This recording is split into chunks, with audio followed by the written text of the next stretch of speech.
Coaching of visually impaired archers. The biggest difference when coaching visually impaired, or also known as VI archers, is the increased use of advanced equipment. Someone who has been blind since birth, for example, does not recognize the color red. Allow the beginner to touch and feel all of the equipment so that they can see it in their minds. Many people have wondered why a blind person would enjoy such a visually demanding sport like archery. In reality, the archer can learn to judge the accuracy of a shot based on the sound of the arrow effect. When the arrow hits the gold rather than the white, it makes a different sound. With the archer's permission, initial shots are often taken hands-on. Physically lead them through the steps of shooting an arrow, like drawing, releasing, and guiding the bow hand. Enable them to get a feel for shooting. Because everyone's safety on the range is paramount, and blind athlete who is shooting must have a coach or helper with them at all times. Steps on coaching visual impaired archer. Step 1. Elevation and direction tactile setup.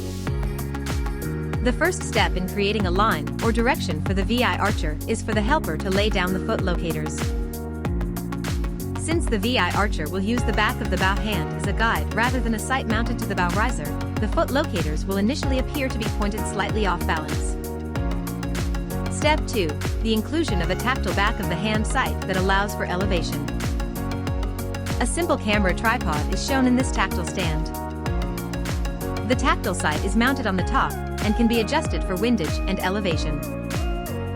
The stand is positioned or fixed down to keep the tripod from rotating as the archer presses the sight head to the side. Before making a tentative change for direction, the tactile device and foot positions are checked. It's worth noting that this tactile sensation is felt on the back of the hand. Unlike conventional bow sights, this system gives the impression that the archer can shoot left since the scope head is 7 to 10 centimeters to the left of the fixed bow sight. The final step of the preliminary setup, which is the leveling of the tactile sighting head.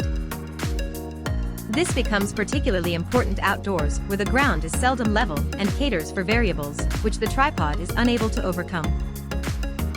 The archer should now take up a position in the foot markers. It is better, although unusual at first, for the archers to back into the type of foot markers shown, as this has been found to provide a much more secure and duplicable stance. The archer has now developed the basic line that should ensure the maximum chance of an initial hit on the boss once elevation is set up for the venue. The archer, using the back of the hand, will position a knuckle joint on the ball of the tactile. Not all tactile sights use the ball, but most VI archers find that it provides the most comfortable and accurate contact method between the sight and hand. The archer demonstrates the common position of the tactile sight on the hand. The figure shows the detailed contact area. Step 3. Fletching variation. As many VIs shoot short distance rounds or 30 meters where the target face size is changed to simulate distance change. The 4-fletch arrow allows confident knocking point alignment as no cock vane exists. The 4-fletch arrow displays good flight characteristics at these shorter distances. Method of using conventional 3-fletch arrows: cutting a nick in the cock vane. A mark can be made on the shaft near the nock with a blob of glue or correction fluid. Each method allows the archer to shoot with confidence. We have mentioned the value of a dedicated helper assisting the VI archer, and also mentioned that most VIs do have some vision. For that VIs who have never had much vision from birth, or those who lost vision early in life, the concept of the boss or the target may be difficult to imagine. For these archers, a method of providing a sense of the accuracy of a hit may be more than the normal clock face or color description. Coaching considerations. Archers may have one or more of the disabilities listed above, as well as other issues that haven't been identified. There are a few other things to think about. The coach has some suggestions for dealing with the big obstacles that he will face while coaching disabled archers.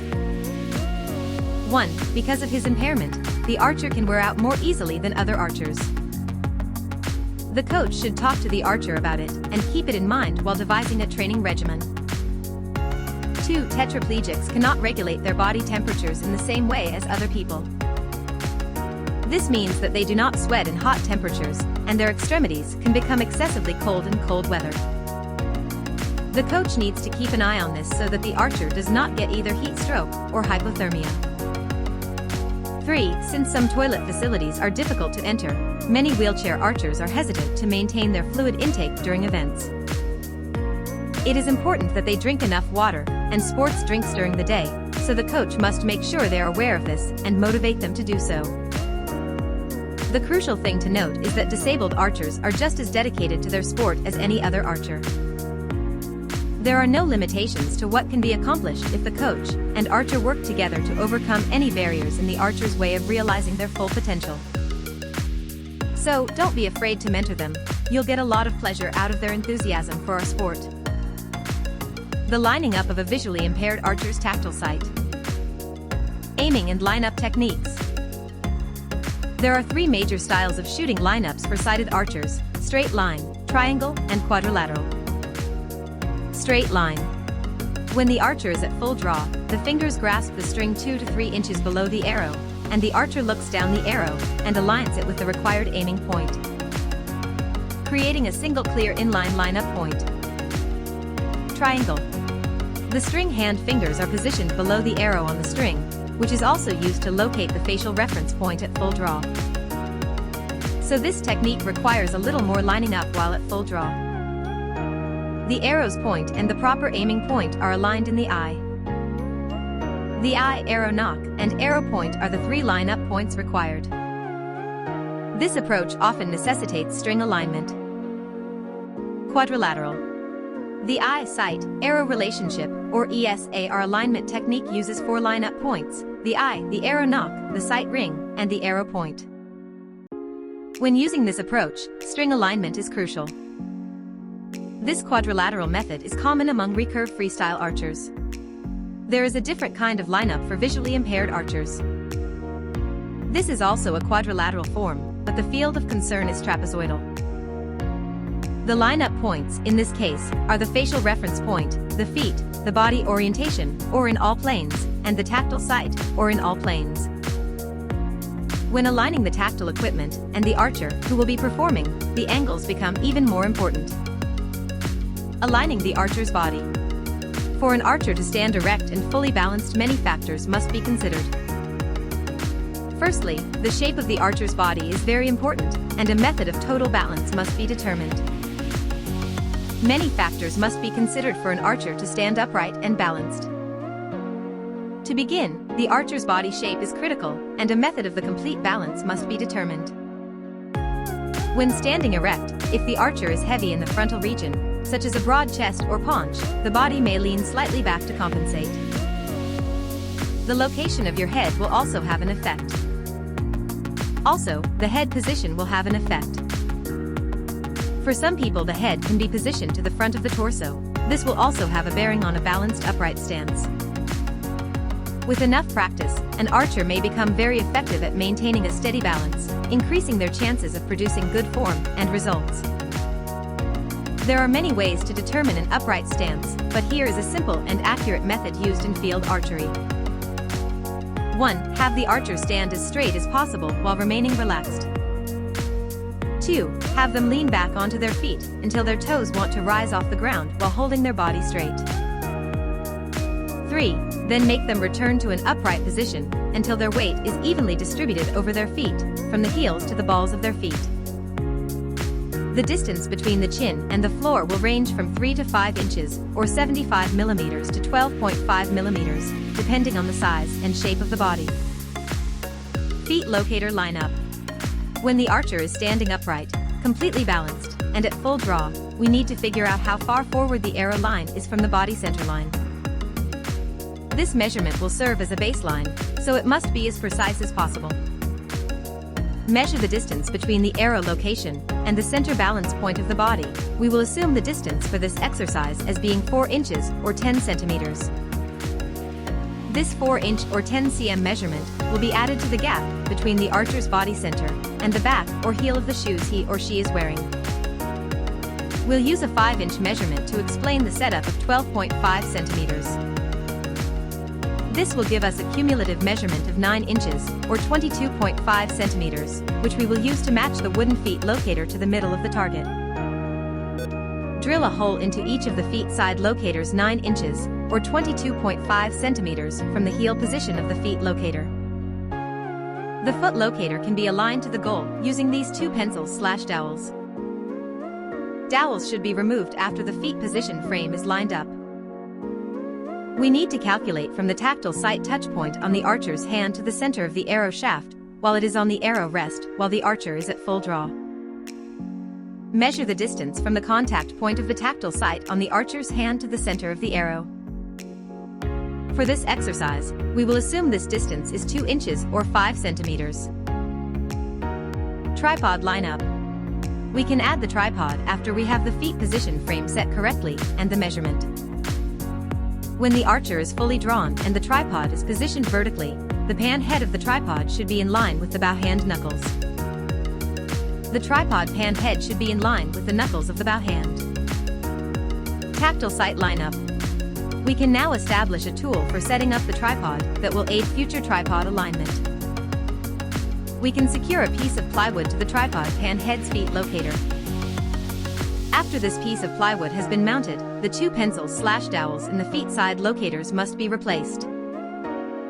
Attach the tactile sight to the tripod pan head so that the device can travel about while being aligned.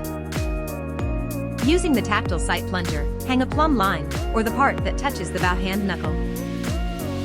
Align the 2 dowels on the feet locators, and make a label on the piece of plywood in line with this line. Measure the distance between the bow hand knuckle and the middle of the arrow from this line inward toward the tripod. Piece of plywood fitted directly in line vertically with the tripod pan head. At this spot, make a good visual size dot, or 14-inch, or 6 millimeters. To line up the tactile sight, switch it until the weight point of the plumb line that was previously installed is directly over the dot that was just created on the piece of plywood.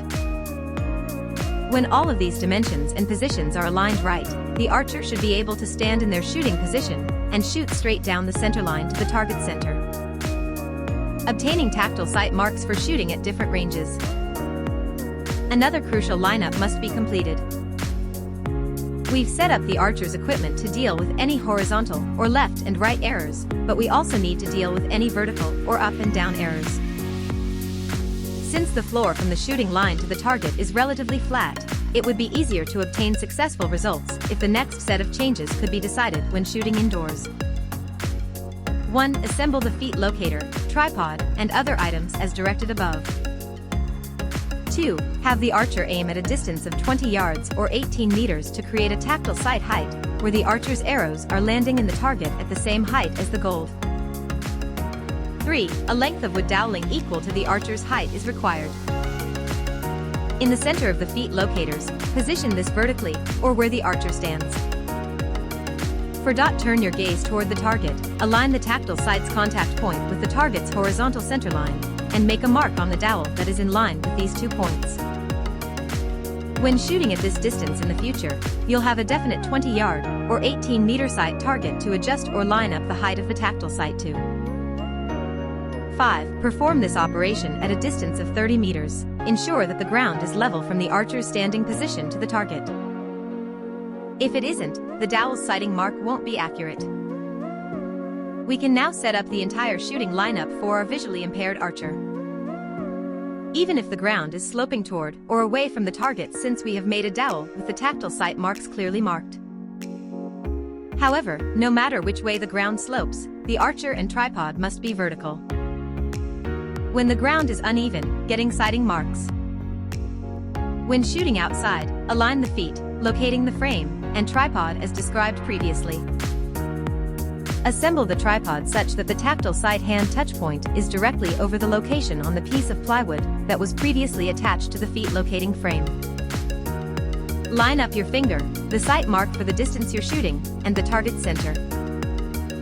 Then change the tactile sight's height so that the portion that reaches the back of the bow hand is aligned with the dowel's sight mark and the target center.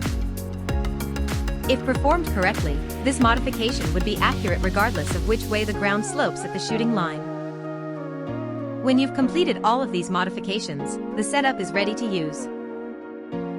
Guide for quick reference. 1. Place the feet location frame in the correct position. 2. Place the tripod in its proper position. 3. Align the tactile sight to the center of the target and the sighting mark on the sighting dowel. 4. Have the archer stand in the feet location frame and double-check that they are standing upright and that all of the previous measurements are still accurate. 5. Make sure the archer is standing straight and aligned with the target.